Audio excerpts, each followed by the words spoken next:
Saudara dan saudari terkasih, Injil kita pada hari ini diambil dari Injil Lukas bab 16 ayat 9 sampai 15. Yesus berkata kepada murid-muridnya, "Ikatlah persahabatan dengan mempergunakan mamon yang tidak jujur, supaya jika mamon itu tidak dapat menolong lagi, kalian diterima dalam kemah abadi.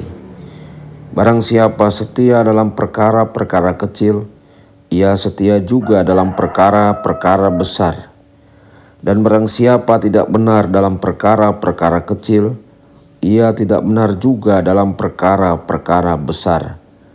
Jadi jika kalian tidak setia mengurus mamon yang tidak jujur, siapakah yang akan mempercayakan harta sejati kepadamu? Dan jikalau kamu tidak setia dalam harta orang lain, siapakah yang akan menyerahkan hartamu sendiri kepadamu? Seorang hamba tidak mungkin mengabdi dua tuan, karena jika demikian ia akan membenci yang seorang dan mengasihi yang lain, atau ia akan setia kepada yang seorang dan tidak mengindahkan yang lain. Kalian tidak dapat mengabdi kepada Allah dan kepada Mamon." Semuanya itu didengar oleh orang-orang Farisi, hamba-hamba uang itu, dan mereka mencemoohkan Yesus. Maka Yesus berkata kepada mereka, "Kalian membenarkan diri di hadapan orang, tetapi Allah mengetahui hatimu. Sebab apa yang dikagumi manusia dibenci oleh Allah." Demikianlah sabda Tuhan. Terpujilah Kristus.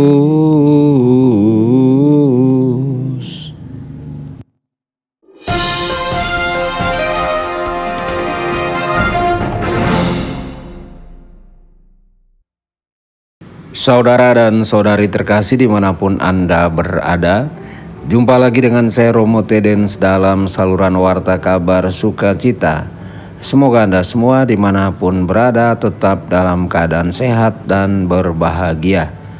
Dalam bacaan Injil kemarin, Tuhan kita memuji bendahara yang tidak jujur atas kecerdikannya.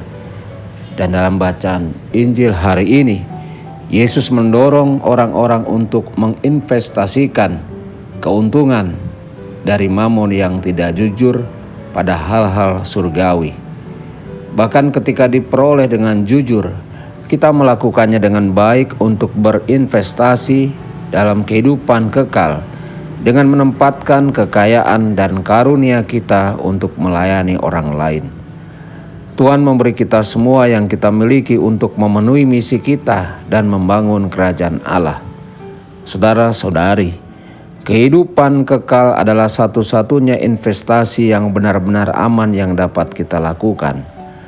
Akhirnya semua kekayaan materi akan lenyap karena kita tidak bisa membawanya bersama kita di dalam kubur.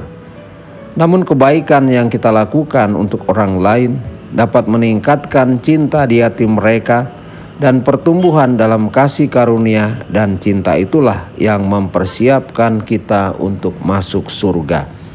Saudara-saudari, orang yang dapat dipercaya dalam hal-hal yang sangat kecil juga dapat dipercaya dalam hal-hal besar, dan orang yang tidak jujur dalam hal yang sangat kecil juga tidak jujur dalam hal yang besar. Yesus mengenal hati manusia dengan baik. Kejahatan besar atau kebajikan besar biasanya dimulai dengan tindakan yang sangat kecil. Politisi atau pengusaha yang korup memulai dengan hanya membengkokkan beberapa aturan. Hati nurani menjadi tumpul dan pelanggaran menjadi semakin besar. Jika pelanggaran itu terus berlanjut, orang tersebut bisa menjadi sangat korup. Untungnya kebalikannya juga benar. Tindakan kecil, kejujuran, dan kebaikan yang diulang-ulang secara cukup lama dapat menjadi orang yang berbudi luhur. Saudara-saudari, kita harus mengandalkan kasih karunia untuk pertobatan sejati. Oleh karena itu kita harus terus berupaya melakukan hal yang benar dalam hal-hal kecil. Tidak ada hamba yang bisa mengabdi kepada dua tuan. Hanya satu hal atau orang yang dapat menempati tempat pertama di hatimu. Dia akan membenci yang satu dan mencintai yang lain. atau mengabdi pada yang satu dan membenci yang lain. Mengasihi Tuhan di atas segalanya berarti kesediaan untuk melepaskan hal-hal duniawi atau hubungan duniawi jika itu terbukti menjadi hambatan dalam hubungan kita dengan Tuhan. Dalam perikop lain, Tuhan kita berfirman, "Jika mata kananmu menyesatkan engkau, cungkilah dan buanglah. Lebih baik bagimu untuk kehilangan salah satu anggota tubuhmu daripada seluruh tubuhmu dilemparkan ke dalam api." Saudara-saudari, kadang-kadang kita mungkin harus memutuskan hubungan tertentu yang membawa kita pada dosa. Kita hanya perlu mengubah cara kita menjalani hubungan tertentu dengan menempatkan Tuhan sebagai pusatnya. Sebagai contoh, mungkin suami dan istri terlalu mengandalkan diri mereka untuk kebahagiaan tertinggi mereka.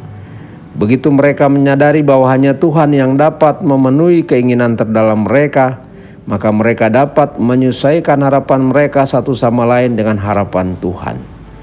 Tuhan menjadi fondasi di mana mereka berdua dapat berdiri dan saling menopang. Tuhan Yesus memberkati dan menyertai Anda semua. Sabda Allah adalah kebenaran. Sabda Allah adalah kehidupan. Mari kita mencintainya, mari kita menghayatinya.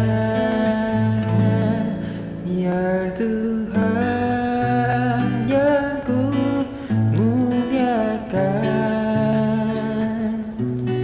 sabdamu angkat rasa